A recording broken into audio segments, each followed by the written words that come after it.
मेरा नाम विशाल है। मैं भारत से आया हूँ। नेपाल की प्रकृति बहुत ही आकर्षक है और यहाँ की प्रकृति बहुत ही सुंदर है और इसका जो मेन कनेक्शन है वो भगवान शिव के साथ है। मैं जब नेपाल में आया तो मेरा एक ही उद्देश्य था कि यहाँ की प्रकृति के साथ योग बनाएं। यहाँ की प्रकृति बहुत ही आकर्षण वाली है और बहुत ही आकर्षक प्रकृति है यहाँ की, क्योंकि किसी भी मनुष्य ने, किसी भी व्यक्ति ने अगर पृथ्वी पर आत्मज्ञान प्राप्त किया है तो उसको भगवान शिव से बड़ा ज्ञानी कोई नहीं दिखा है। हर किसी ने भगवान शिव से ही ज्ञान प्राप्त किया है, क्योंकि भगवान शिव जो हैं वो त्रिनेत्रधारी हैं, उनकी 3 आंखें हैं, तो अपने तीसरे नेत्र से वो ज्ञान प्रदान करते हैं। जब मैं इस लैंड पर आया था, इस क्षेत्र में आया था, तो इस क्षेत्र की जो प्रकृति है वो बिल्कुल भगवान शिव का ही प्रारूप है। ये यहाँ की प्रकृति जो है, यहाँ पे ज्ञान का भंडार है। तो लेकिन मेरा अभियान ये है कि यहाँ के लोग जो यहीं की प्रकृति में रहकर, यहीं पर पले बड़े होकर फिर भी उसी प्रकृति से कट गए, तो उनको वापस उसी प्रकृति की तरफ आना चाहिए। तो यही मेरा एक उद्देश्य है और यही एकमात्र संदेश है कि स्वयं को वैदिक बनाएं, प्राकृतिक बनाएं, नए ऋषि के नियमों को अपनाएं, ऋषि सभ्यता को समझें, वापस अपनी मूलभूत जो आधार है हमारा, जो मूलभूत हमारी जड़ें हैं, रूट्स हैं, उसकी तरफ वापस जाएं और भगवान शिव के क्षेत्र में कैसे रहना चाहिए उन नियमों को जानें और सीखें। नेचुरल लाइफस्टाइल को अडॉप्ट करें, नित्य प्रतिदिन प्रकृति के साथ योग बनाने के अवसर को जानें, अभ्यास करें। जहाँ भी रहें पूरे नेपाल में, चाहे सिटी में रहें चाहे पर्वत क्षेत्र में रहें, लेकिन प्रकृति के साथ योग बनाएं और प्राकृतिक नियमों को अपनाएं, वैदिक नियमों को अपनाएं, ताकि जो इस लैंड का लॉ है उस लॉ के साथ आप अलाइन हो सकें। यहाँ का जो नेचुरल लॉ है उसके साथ आप अलाइन हो सकें। तो ये सारे नेपाल के लिए मेरा संदेश है। नए ऋषि से बनाए गए नियम, नए ऋषि ने इस सभ्यता को क्या दिया, नए ऋषि कैसे यहाँ रहते थे, उन्होंने क्या तपस्या नियम अपनाए, क्या उन्होंने जीवन शैली अपनाई, किस नियम पर इस लैंड को बसाया गया। तो पहली बात तो ये जाननी चाहिए। दूसरा, ये जो लैंड है वो पशुपतिनाथ का लैंड है, तो इस लैंड पर भगवान शिव पशुपतिनाथ के रूप में विराजमान है। तो पशुपतिनाथ का अर्थ क्या होता है इसको जानना चाहिए, ये सबसे इम्पॉर्टेंट बात है। तीसरा, ये लैंड कैलाश और हिमालय के पर्वत श्रृंखलाओं के बहुत ही निकट है। तो इतना निकट होने पर भी उसी प्रकृति से क्यों कट गए, ये जानना बहुत ज़रूरी है।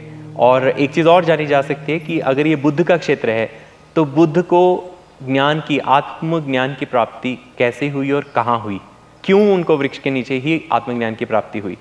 तो हम वृक्ष के पास क्यों नहीं जा रहे, हम क्यों बिल्डिंग्स में जा रहे हैं और बिल्डिंग्स में बैठकर स्पिरिचुअल प्रैक्टिसेस या ध्यान कर रहे हैं, हम क्यों प्रकृति में नहीं जा रहे।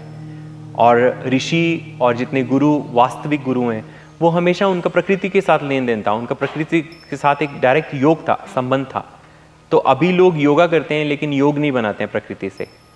तो एक्सरसाइज को छोड़कर सबसे पहले तो प्रकृति के साथ योग करें, ताकि आपकी देह स्वस्थ रहे, आपका मन शुद्ध हो, प्राकृतिक हो।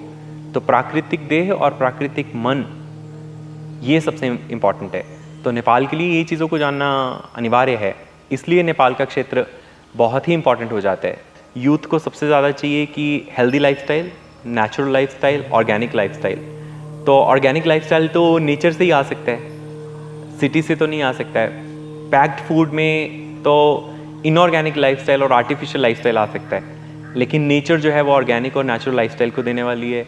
नेचर से ज़्यादा फैशनेबल चीज़ नहीं हो सकती है, नेचर सबसे ज़्यादा फैशनेबल है और नेचर में ही सबसे ज़्यादा आप अपने आप को यूथफुल अनुभव करते हैं। अगर आप देखेंगे तो कृष्ण, राम, बुद्ध, जितने भी महापुरुष हुए, जितनी भी महात्माएं हुई, तो उन सबको हमेशा यूथ की तरह दिखाया गया है, वो हमेशा यंग दिखाए गए हैं। वो यंग क्यों दिखाए गए, उसका क्या कारण है? वो यंग इसलिए दिखाए गए हैं कि उन्होंने जिन नियमों को अपनाया, जिन प्राकृतिक नियमों को अपनाया, उन्होंने अभ्यास किया जिनका, तो उसके बाद उन्होंने हमेशा यूथफुलनेस को ही पाया। तो आज का यूथ जो है, अभी आप देखेंगे तो ये वर्ल्ड में, पूरे वर्ल्ड में ये चल रहा है कि सबको यूथफुल रहना है, सबको यंग दिखना है। तो यंग दिखने के लिए तो सबसे ज़्यादा नेचर ही सहायक है, नेचर ही हेल्पफुल है। तो मॉडर्न लाइफस्टाइल में भी नेचुरल लाइफस्टाइल को अपनाया जा सकता है। तो मॉडर्न लाइफस्टाइल जो है वो आर्टिफिशियल इंटेलिजेंस की तरफ लेके जाता है, लेकिन नेचुरल लाइफस्टाइल नेचुरल इंटेलिजेंस की तरफ लेके जाता है, रियल इंटेलिजेंस की तरफ, क्योंकि नेचर से ही रियल इंटेलिजेंस पैदा होती है। जैसे बुद्ध को ज्ञान नेचर में हुआ, कृष्ण प्रकृति में है, नेचर में है, तो जितने भी महापुरुष हैं वो प्रकृति में हैं, क्योंकि प्रकृति से यूथफुलनेस मिलती है, प्रकृति से ज्ञान मिलता है, प्रकृति से आपको जीवन शक्ति मिलती है, प्रकृति में ही हम स्वस्थ रह सकते हैं। तो नेपाल की यूथ के लिए तो सबसे ज़्यादा अच्छी चीज़ है, क्योंकि यहाँ पर जो प्रकृति उपलब्ध है, इतनी निकट और इतनी सुंदर प्रकृति, तो ये सबके लिए उपलब्ध नहीं है, लेकिन नेपाल के लिए तो ये अपने आप ही नेचुरली इस लैंड पर अवेलेबल है। तो बात ये है कि हमारे पास नेचुरली कुछ चीज़ अवेलेबल है, लेकिन हम उसका बेनिफिट नहीं ले रहे हैं, क्योंकि हम लोग टीवी को या वेस्ट को या हम लोग किसी और को देख रहे हैं और उस आर्टिफिशियल लाइफस्टाइल की तरफ जा रहे हैं और अपनी ही प्रकृति को नहीं देख रहे हैं। क्योंकि जब डिजीज़ बढ़ जाएंगी तो उसका हल ढूंढने के लिए प्रकृति में ही आना पड़ेगा। सबके पास एक बॉडी है, ह्यूमन बॉडी जिसको हम बोलते हैं, और आज जो बॉडी है उसमें भी बहुत सारी डिजीज़ है।